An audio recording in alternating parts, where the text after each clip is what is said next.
आप देख रहे हैं हेडलाइंस डेली एचटी न्यूज।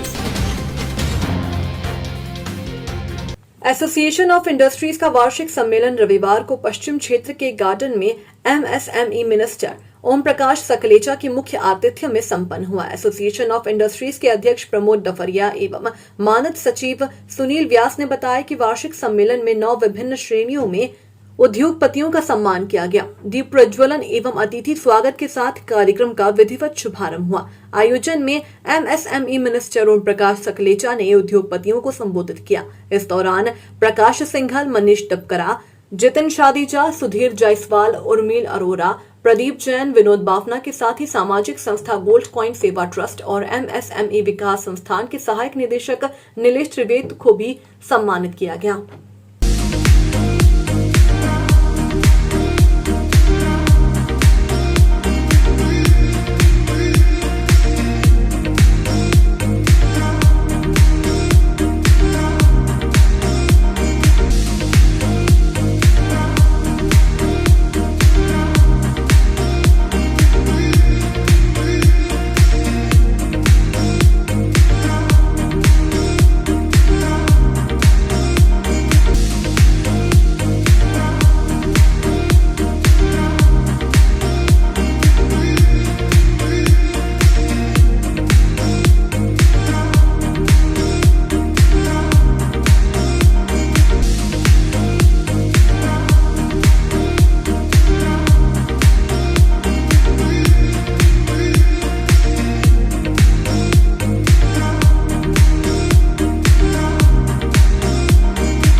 बिल्कुल माननीय मुख्यमंत्री जी का स्पष्ट निर्देश है कि अब उद्योग लगाने के लिए किसी को इंतजार नहीं करना।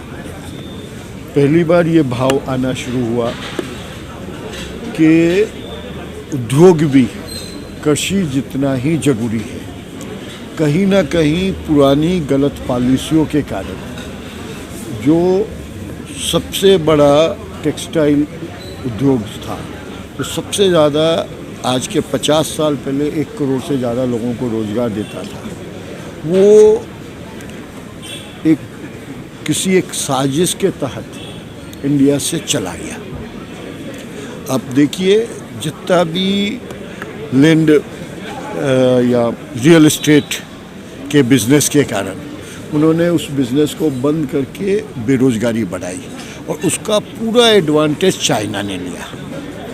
पहले रशिया के कम्युनिस्टों के साथ इंडिया की पॉलिसी थी, बाद में वो चाइना में भी कम्युनिस्टों की चली गई और उस प्रोसेस से एक लंबी योजना के तहत भारत से उद्योग कम हुआ और वो उद्योग सब चाइना में गया। हमारे माननीय प्रधानमंत्री जी अब उस लाइन पे आ गए हैं कि इंडिया का पैसा इंडिया के नौजवानों को रोज़गार भी देगा और उन्हें नया उद्योग के लिए हर पॉसिबल संभव प्रयास किए जाए। सर, ये हर साल मनाया जाता है और हम बड़े खुशी से धूमधाम से दिवाली सरीका मनाते हैं कि हमारे उद्योग दिन दूनी रात चौगनी प्रोग्रेस कर रहे हैं। कोरोना काल को फेस करते हुए भी शासन और प्रशासन का जो सहयोग रहा है, शासन की जो नीतियाँ रही है, उससे उद्योग ने वापस अपनी पोजीशन पे आ गए हैं, कैपेसिटी से चल रहे हैं। आज हर उद्योगपति खुशी महसूस कर रहा है कि कोरोना का दर्द और दुख उसके लिए कम हो गया है, क्योंकि शासन का और प्रशासन का जो सहयोग मिला है उससे businessman is very happy and they are doing well. और उसके बाद नई उद्योग नीति आ रही है, जो हमारे माननीय इंडस्ट्री मिनिस्टर साहब ने बोला है कि नई उद्योग नीति, इसके अंदर कई तरह की हमको उद्योगों को बेनिफिट दिए जाएंगे, जो पावर का भी रहेगा, रॉ मटेरियल सप्लाई पे भी रहेगा और टैक्सेशन पे भी रहेगा। तो हम उस उद्योग नीति का बहुत बेसब्री से इंतज़ार कर रहे हैं और जिस तरीके से नए क्लस्टर बन रहे हैं, जिस तरीके से नई नई इंडस्ट्रीज सामने आ रही हैं, उससे ऐसा लगता है कि इंदौर का जो औद्योगिक विकास है वो 4 गुना होने वाला है। जिस तरह सर ने बताया कि 1000 हेक्टर ज़मीन पुल आउट कर ली गई है, चिन्हित कर ली गई है, और सरकार उसको लेके उसके अंदर क्लस्टर डेवलप करेगी। तो इसके अंदर टॉय क्लस्टर है, पेंट का है, रेडीमेड का है, पैकेजिंग का है, इस तरह के सारे क्लस्टर बनेंगे और उद्योगों को इससे बहुत गति मिलेगी। तो हमारी जीडीपी जो है ये निश्चित रूप से 2 अंकों में हो जाएगी। अच्छा, एक बात बताइए, कितने उद्योगपति अभी आपके सामने बैठे थे? क्या मैंने कहा था? ये मेरा चौथा चक्कर है। कोई भी आदमी को मैं मना नहीं करता। जब ऑप्शन आपकी सीधी एक्सेसिबिलिटी हो गई तो बिचौलिया कहाँ से आएगा? बिचौलिया तभी आता है जब एक दूसरे से मिलने में गैप आता है, दूरियां रहती है। और मैं तो अपने आप को आज भी एंटरप्रेन्योर मानता हूँ। मैंने तो मन से कहा कि मैं नेता कम हूँ, एंटरप्रेन्योर ज़्यादा हूँ। एंटरप्रेन्योर ज़्यादा, सही बात। तो मेरी भाव ही वही है और उसी भाव से मैं काम कर रहा हूँ।